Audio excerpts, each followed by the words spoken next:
পোলাওর সাথে রোস্ট অনেক মজার একটা খাবার। পোলাও রান্না করলে রোস্ট ছাড়া তো চলেই না, মনে হয় যে বিয়ে বাড়ি বলেন যে কোনো অনুষ্ঠানে। তো হ্যালো ভিউয়ার্স, আসসালামু আলাইকুম, সবাই কেমন আছেন? ছেলের বার্থডেতে যে রোস্টটা করছি ওইটা অনেক মজা হয়েছে, আর জানি না যারা খেয়েছে তারা কি বলবে। আমার কাছে তো ভালোই লাগছে। তো চলেন আমি আমার রান্নাটা কিভাবে করছি সেটা দেখাই।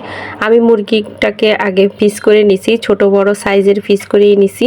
তো প্রথমে আমি একটু লবণ দিয়ে তেলে ভেজে নিছি, আর সেই তেলের মধ্যে আবার কিছু বেরেস্তা করে নিছি মুরগি রোস্টে দেওয়ার জন্য। বেরেস্তা করার পরে যে তেলটা বাকি ছিল ওই তেলটার মধ্যে আমি পেঁয়াজ কুচি দিয়ে একটু ভালো করে ভেজে নিছি। এরপর আমি গোটা মশলাগুলা দিয়ে দিছি, দারচিনি, এলাচ আর কিছু তেজপাতা। এরপরে আদা রসুন বাটা লবণ দিয়ে ভালো করে মশলাটাকে একটু ভেজে নিচ্ছি কিছুক্ষণ। প্রথমে পেঁয়াজের পরিমাণটা একটু কম দিছি, কারণ এখানে বাটা পেঁয়াজ, পেঁয়াজের বেরেস্তা এগুলা দিব সেজন্য। আর এখানে আমি 2 চামচের মতো বাটা পেঁয়াজ দিয়ে দিছি। এরপর আমি মশলাটাকে আরো কিছুক্ষণ ভালো করে কষায় নিব। আর আমি এখানে প্যাকেটের মশলা ব্যবহার করব, রোস্টের মশলা। ওটাকে আমি প্রথমে পানি দিয়ে একটু গুলে রেখে দিছি। এখন দিয়ে ভালো করে আবারও মশলাটাকে কষায় নিব অনেকক্ষণ ধরে। এরপর আমি এখানে টক দই দিয়ে দিছি 2 টেবিল চামচের মতো।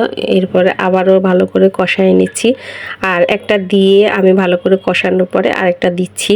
এরপরে আমি কিছু বাদাম বেটে রেখে দিছি আর একটু পানি দিয়ে গুলে সেটাও দিয়ে দিছি। সবগুলো উপকরণ দিয়ে মশলাটাকে ভালো করে কিছুক্ষণ কষায় নিছি। আর কষানো হয়ে গেলে এরপরে আমি এখানে মাংসগুলা দিয়ে দিচ্ছি।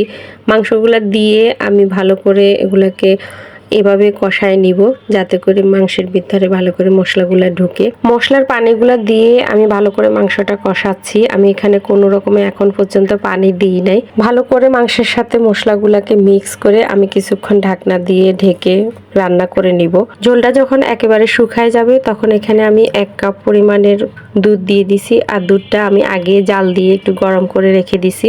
তো সেই গরম দুধটাই দিয়ে দিলাম, আর এই গরম দুধটার মধ্যে আরো ভালো করে আবারও রান্না করে নিব। ঝোলটা একটু কম মনে হচ্ছিল, এই জন্য আমি এখানে কিছু পরিমাণ গরম পানি দিয়ে দিছি। দিয়ে আবারও ভালো করে রান্নাটা করে নিব। রান্না এখন প্রায় শেষের দিকে। তো আমি এখানে পেঁয়াজের বেরেস্তাগুলো দিয়ে দিব আর কিছু কাঁচামরিচ দিয়ে দিব ফ্লেভারের জন্য।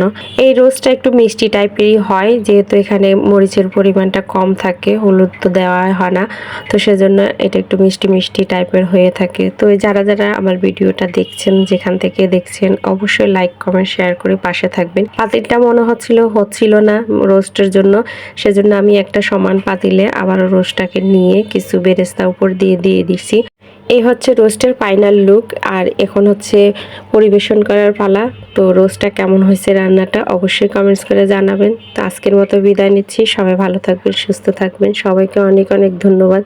আল্লাহ হাফেজ।